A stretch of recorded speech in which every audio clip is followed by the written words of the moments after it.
નમસ્કાર મિત્રો, આજની નવી વાર્તામાં તમારા બધા મિત્રોનું સ્વાગત છે। આ વાર્તા સાંભળશો તો તમારા હોશ ઉડી જશે। વાર્તાને છેલ્લે સુધી સાંભળજો। મારું નામ વિજય છે। હું મારા ભાઈ અને મારા ભાભી સાથે ગામડે રહેતો હતો। અમારું ગામ નાનું હતું અને ગામની બહાર અમારું પોતાનું ખેતર પણ હતું। મારા ભાઈ નોકરી કરતા હોવાથી શહેરમાં તેઓ મોટા ભાગનો સમય શહેરમાં જ રહેતા હતા અને 1-2 મહિને એકાદ વખત ગામડે આવતા હતા। એટલે ઘરે મોટા ભાગે હું અને મારા ભાભી જ રહેતા હતા। મારી ભાભીનો સ્વભાવ ખૂબ જ મોજીલો હતો। નાની નાની વાતમાં હસવું, મજાક કરવી અને કામ કરતા કરતા ગીતો ગાવા, આ બધું તેમને ખૂબ જ ગમતું હતું। મારો સ્વભાવ પણ એવો જ હતો, એટલે ઘરમાં ક્યારેય શાંતિ ન હોય। અને હું ભાભીને કહેતો હતો, ભાભી તમે જો આટલું કામ કરશો તો ખેતર કરતાં ઘર જ વધારે ઉપજ આવશે। ભાભી તરત કહે, હા દેવરજી, પણ ઘર ચલાવવું હોય તો તમારા જેવા કામચોરને પણ કામે લગાડવો પડે। હું હસીને કહું, મને કામચોર કહો છો? આવતીકાલથી ખેતરમાં બધું જ કામ હું જ કરીશ। ભાભી કહે, પહેલાં આવતીકાલ ઉઠીને તો બતાવો। આવી નાની નાની મસ્તીમાં પણ અમારો દિવસ પસાર થઈ જતો હતો। અમે બંને ખેતરમાં પણ સાથે જ જતા હતા। હું કામ કરું અને ભાભી મારી મજાક કરે, ક્યારેક હું તેમની મજાક કરું। ગામના લોકો અમને હંમેશા હસતા મજાક કરતા જોઈને કહેતા હતા, તમારા બંનેની તો સારી જોડી છે। અને અમે તરત હસીને કહેતા, અરે અમે તો પરિવાર છીએ, મસ્તી નહીં કરીએ તો કોની સાથે કરીએ। પણ એક દિવસ એવી ઘટના બની હતી કે આખા ગામમાં અમારી ચર્ચા શરૂ થઈ ગઈ હતી। ચર્ચા થવા લાગી। એ દિવસે બપોરે હું ખેતરમાંથી થોડુંક વહેલું ઘરે આવી ગયો હતો। મને ખબર ન હતી કે ભાભી પણ ઘરે આવી ગયા હતા। હું સીધો મારા રૂમ તરફ ગયો અને ભૂલથી એક દરવાજો ખોલી નાખ્યો। અંદર ભાભી કપડાં બદલી રહ્યા હતા। મને તરત જ સમજાઈ ગયું હતું કે મેં ભૂલ કરી દીધી છે, મારાથી ભૂલ થઈ ગઈ। હું તરત દરવાજો બંધ કરીને બહાર આવી ગયો અને કહ્યું, અરે ભાભી, મને ખબર ન હતી ખરેખર તમે અંદર છો, સોરી ભાભી। પણ થોડીક વાર પછી ચોંકી ગયા હતા ભાભી અને હસીને બોલ્યા, અરે દેવરજી, ગભરાવાની શું વાત છે, ઘર જ છે આપણું, પણ આગળથી હવે દરવાજો ખખડાવીને પછી અંદર આવજો। હું શરમાઈ ગયો અને બોલ્યો, હા ભાભી, હવે તો દરવાજો પણ 3 વખત ખખડાવીને જ ખોલીશ। ભાભી હસીને બોલ્યા, 3 વાર નહીં, 1 વાર ખખડાવશો તો પણ ચાલશે। હું બોલ્યો, ના ભાભી, આજ પછી હું બહારથી જ પૂછું અંદર કોઈ છે કે નહીં। બંને હસી પડ્યા। મને લાગ્યું હતું વાત ત્યાં સુધી પૂરી થઈ ગઈ, પણ મિત્રો, મને શું ખબર હતી કે આ નાની ઘટનાની આગળ જઈને એવો વળાંક આવશે કે તે પોતે પણ ચોંકી જઈશ। બીજા દિવસે હું ખેતરમાં હતો ત્યારે ગામનો રમેશ મને મળ્યો હતો। તે હસીને બોલ્યો, વિજય, કાલે ઘરે શું થયું હતું? હું ચોંકી ગયો, શું થયું હતું? તે બોલ્યો, કંઈ નહીં, બસ ગામમાં વાતો ચાલી રહી છે। મને સમજાઈ ગયું હતું કે કોઈએ અમારી મજાકની ખોટી રીતે સમજાવી દીધી હતી અને હું તરત ઘરે આવ્યો અને ભાભીને વાત કરી। ભાભી થોડા સમય ચૂપ રહ્યા હતા અને પછી બોલ્યા, દેવરજી, હવે આપણે કંઈક કરવું પડશે। મેં પૂછ્યું, શું? ભાભી બોલ્યા, આપણે ગામના લોકોને સાચી વાત સમજાવવી પડશે, પણ સીધી વાત કરશો તો લોકો વધુ વાતો બનાવશે। પછી ભાભીએ એક મસ્ત પ્લાન બનાવ્યો હતો અને બીજા દિવસે અમે ખેતરમાં ગયા હતા। ત્યાં ગામના કેટલાક લોકો પણ આવ્યા હતા અને ભાભીએ બધાની સામે મને કહ્યું હતું, દેવરજી, ગઈકાલની વાત પછી હવે તમારું એક કામ છે। હું બોલ્યો, શું કામ? ભાભી બોલ્યા હતા, આજથી તમે ઘરમાં પ્રવેશતા પહેલાં દરવાજો ખખડાવશો અને ખેતરમાં આવતા પહેલાં પણ મારી પરવાનગી લેશો।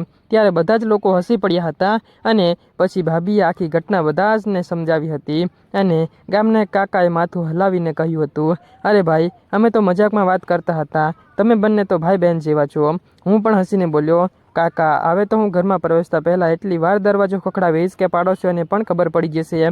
બધા લોકો ફરી હસી પડ્યા।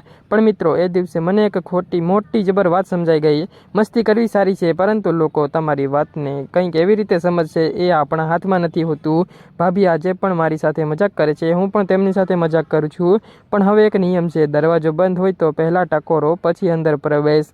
અને ભાભી આજે પણ હસીને કહે છે, દેવરજી, એ દિવસે યાદ છે? હું કહું, ભાભી, એ દિવસ તો ક્યારેય હું નહીં ભૂલી શકું।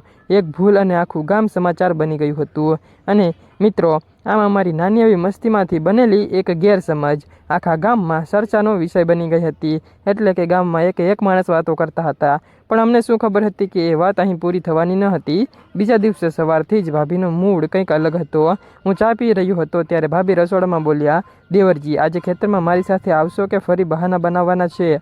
મેં કહ્યું હતું, ભાભી, તમે બોલાવો અને હું ના આવું, એ તો શક્ય જ નથી। ભાભી હસીને બોલ્યા, વાહ, આજે તો બહુ સરસ તૈયાર છો। મેં પણ કહ્યું હતું, હા, આજે તમે જે કામ કહેશો એ હું કરીશ। ભાભી તરત બોલ્યા, પછી આજે તમને હું એવું કામ આપીશ કે હંમેશા યાદ રાખશો। મિત્રો, આ વાત સાંભળીને હું પણ વિચારમાં પડી ગયો હતો। મેં પૂછ્યું, કયું કામ? ભાભી બોલ્યા, ખેતરમાં જઈશું પછી જ ખબર પડશે। હું મનમાં બોલ્યો હતો, આજે તો ભાભી કંઈક નવું કરવાના મૂડમાં લાગે છે। થોડી જ વાર પછી અમે બંને ખેતરમાં પહોંચી ગયા હતા અને ખેતરમાં પહોંચીને ભાભીએ મને એક મોટી એવી કોથળી બતાવી હતી, આ ઉઠાવો। મેં કહ્યું, આટલી મોટી? ભાભી બોલ્યા, શું થયું? કાલે તો કહેતા હતા આજે જે કામ કહું એ કરીશ। મેં કોથળી ઉઠાવી હતી અને કહ્યું હતું ભાભી તમે તો મારી વાતનો ફાયદો ઉઠાવી રહ્યા છો।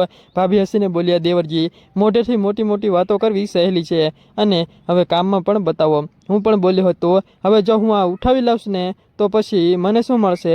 ત્યારે ભાભી બોલ્યા તમારા માટે ગરમ ગરમ ભજીયા બનાવી આપીશ અને એ પણ મારા હાથના। મેં તરત કહ્યું હવે તો આવી ઓફર હોય તો 2 કોથળી પણ ઉઠાવી લઉં।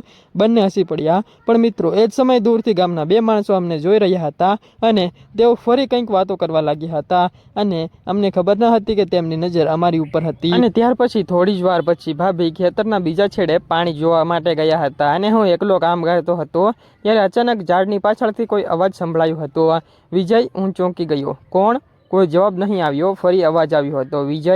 હું ધીમે ધીમે ઝાડ તરફ ગયો હતો પણ ત્યાં કોઈ જ ન હતું એટલે હું પાછો વળ્યો હતો। ભાભી પાછળ ઊભા હતા। હું એકદમ ગભરાઈ ગયો હતો। ભાભી તમે અહીં? ભાભી હસીને બોલ્યા શું થયું?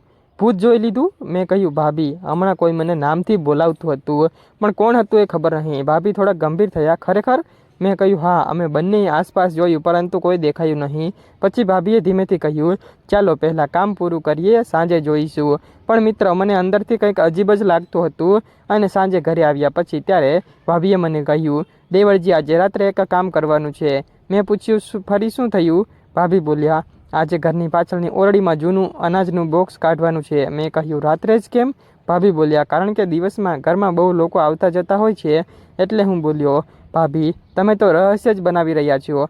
ભાભી હસીને બોલ્યા રહસ્ય નહીં દેવરજી કામ છે કામ। રાત્રે લગભગ 10 વાગ્યે અમે પાછળની ઓરડીમાં ગયા હતા અને ત્યારે ઓરડીમાં અંધારું હતું। મેં ટોર્ચ ચાલુ કરી। ભાભી બોલ્યા હતા ધીમે અવાજ ન થાય। મેં મજાકમાં કહ્યું ભાભી તમે આવી રીતે કહો છો એટલે મને તો લાગે છે આપણે ચોરી કરવા આવ્યા છીએ એવું જ લાગી રહ્યું છે। ભાભી હસીને બોલ્યા ચોરી નહીં જૂનું બોક્સ શોધવા માટે આવ્યા છીએ। થોડીવાર પછી બોક્સ મળી ગયું પણ બોક્સ ખોલતા જ અમે બંને ચોંકી ગયા। અંદર અનાજ ન હતું। અંદર એક જૂની ડાયરી, કેટલાક કાગળ અને એક નાની એવી ચાવી હતી। ભાભીએ ડાયરી હાથમાં લીધા પહેલાં જ પાના પર લખેલું હતું આ વાત પરિવારના કોઈને ખબર પડવી જોઈએ નહીં। મારા હાથમાંથી ટોર્ચ લગભગ પડી ગઈ। મેં કહ્યું ભાભી આ શું છે? ભાભી બોલ્યા મને પણ ખબર નથી અને ડાયરી વાંચવાનું શરૂ કર્યું હતું। અમે ડાયરીમાં અમારા ખેતર વિશે કેટલીક જૂની વાતો લખેલી હતી પરંતુ છેલ્લે એક લાઈન વાંચીને અમે બંને એકબીજાની સામે જ જોવા લાગ્યા હતા અને એમાં લખ્યું હતું જે દિવસે આ ચાવી મળશે એ દિવસે ખેતરના જૂના ઓરડાનું તાળું ખોલજો। મેં કહ્યું ભાભી હવે તો વાત ગંભીર છે। ભાભી બોલ્યા કાલે સવારે ખેતરના ઓરડામાં જઈશું અને બીજા દિવસે સવારે અમે ચાવી લઈને ખેતરમાં ગયા હતા। ત્યાં ઓરડાનું તાળું વર્ષોથી બંધ હતું। મેં ચાવી લગાવી તાળું ખોલ્યું। દરવાજો ખોલતા અંદર ધૂળ અને જૂનો સામાન પડેલો હતો। ભાભીએ ટોર્ચ ફેરવી। અચાનક જ મારી નજર દિવાલ પર પડી હતી। ત્યાં એક જૂનો ફોટો લટકતો હતો। ફોટામાં અમારા પરિવારના લોકો સાથે એક અજાણ્યો માણસ પણ ઊભો હતો। એ કોણ હતો મને ન ખબર હતી પણ સૌથી ચોંકાવનારી વાત એ હતી કે તે માણસને હું ઓળખતો હતો। હું ધીમેથી બોલ્યો ભાભી આ માણસ તો? ભાભીએ પૂછ્યું કોણ? મેં કહ્યું આ તો એ જ માણસ છે જે ગઈકાલે ઝાડ પાછળથી મને બોલાવી રહ્યો હતો। અને ત્યારે ભાભીના ચહેરા પરનું રહસ્ય એકદમ ગાયબ થઈ ગયું અને અમે બંને દરવાજા તરફ જોયું અને એ જ સમયે બહારથી કોઈએ દરવાજો બંધ કરી દીધો હતો અને ધડામ એમ અવાજ આવ્યો। હું બોલ્યો ભાભી દરવાજો કોણે બંધ કર્યો હશે? ત્યારે બહારથી કોઈ જવાબ ન આવ્યો। ફરી 3 વખત ટકોર થઈ। ઠક ઠક ઠક। ભાભી ધીમેથી મારી તરફ જોઈને કહ્યું હતું દેવરજી આ વખતે દરવાજો ખોલતા પહેલાં સારી રીતે વિચારજો। અને મિત્રો દરવાજાની બીજી બાજુ કોણ હતું અને આ માણસનો અમારા પરિવાર સાથે શું સંબંધ હતો એ વાત તમને ભાગ 2માં ખબર પડશે। જો તમારે ખરેખર ભાગ બીજો સાંભળવો હોય તો કમેન્ટમાં ભાગ 2 લખી દેજો એટલે હું બનાવી આપીશ। આ વાર્તા ફક્ત ને ફક્ત કાલ્પનિક છે ને ફક્ત મનોરંજન માટે બનાવવામાં આવે છે। કોઈ પણ ધર્મ કે વ્યક્તિ સાથે સંબંધ હોતા નથી તો કાલ્પનિક રીતે જ વાર્તાને સાંભળજો। કોઈ પણ લોકોએ દિલ ઉપર ના લેવું। આવતીકાલે ફરી મળશું એક ખાસ વાર્તામાં। ત્યાં સુધી આવજો મિત્રો। ધન્યવાદ। સબસ્ક્રાઇબ કરીને લાઈક કમેન્ટ કરી દેજો યાર।